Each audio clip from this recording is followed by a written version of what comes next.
লাউ শাক ভর্তাটায় যেমন থাকে পুষ্টিগুণ তেমনি এর স্বাদ অসাধারণ লাগে খেতে, খুব সুন্দর।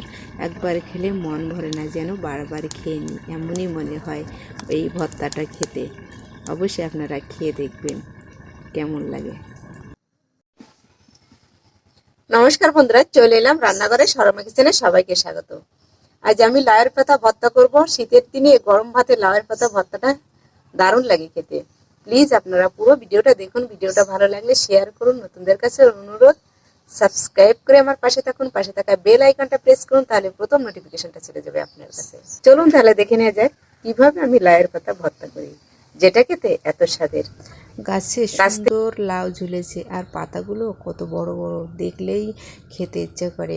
তাই তো মনে করলাম যে লাউয়ের পাতা ভর্তাটা খেয়েই নিই। তুলে নিলাম সব লাউয়ের পাতা, কত বড় বড় পাতা, খুব সুন্দর লাগছে তুলতে। আমি সবগুলি তুলে নিলাম, সবগুলি না, আমার পছন্দ মতো পাতাগুলো আমি তুলে নিলাম। আর এখন পাতাগুলো বেছে নিই, উল্টিয়ে পাল্টিয়ে বেছে নিই। পোকা থাকে, দেখেন পোকাটা ফেলে দিলাম। এভাবে আমি সব পাতাগুলোই বেছে নিলাম। আর আমি এই ভর্তাটা করার জন্য আমি যে মশলাটা নিয়েছি সেটা দেখাচ্ছি। সবগুলো পাতাই আমার বাছা হয়ে গেল, এই পাত্রে রেখে দিলাম। আমি কুচিয়ে নেব।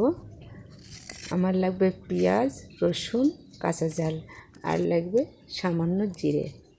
এটা দিয়েই ভর্তাটা করব। আমি পেঁয়াজ রসুনগুলো বেছে নিলাম আর লাউয়ের পাতাগুলো এভাবে কুচিয়ে নিলাম। এখন আমি এভাবে চেটকে চেটকে ভালোভাবে জল দিয়ে 2 থেকে 3 বার ধুয়ে নেব। আর পেঁয়াজ রসুনটা দেখেন আমি রেখে দিচ্ছি পাশে। আমি ভালোভাবে ধুয়ে নিলাম, 2-3 বার ধুয়ে নিয়েছি। পেঁয়াজ আর রসুনটাও ধুয়ে নিলাম। আর কড়াইটা উনুনে দিলাম, তেল দিয়ে দিই।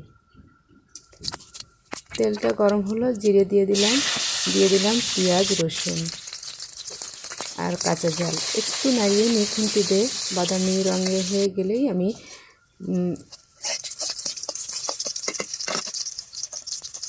বাদামি রঙের হয়ে গেল, আমি শাকটা দিয়ে দিলাম, লাউ শাক। এখন আমি দিয়ে দিই পরিমাণ মতন হলুদ, পরিমাণ মতন লবণ।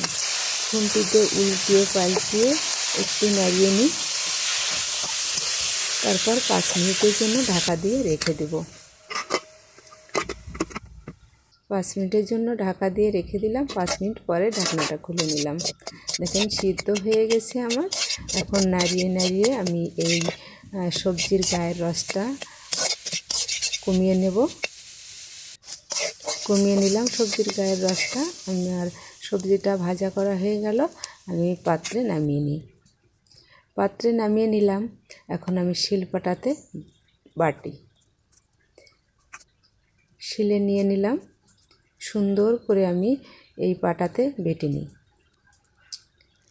বাটাটা দেখাইনি, আমি বেটেই নিলাম, সুন্দর করে বেটে নিলাম। এখন সব মশলাটাই মিশে গেছে। এখন আমি সরিষা দিয়েও একইভাবে বেটে নিই। সরিষা দিয়ে বেটে নিলাম, আমার বাটা হয়ে গেল। সবজিটা আমার সুন্দর করে বেটে নিলাম, আমার ভর্তাটা তৈরি করা হয়ে গেল। দেখতে যেমন লাগে, খেতে অসম্ভব সুন্দর লাগে। একটুতেই পেট ভরে ভাত খাওয়া যায়। গরম গরম ভাতে ভর্তাটা অসাধারণ লাগে।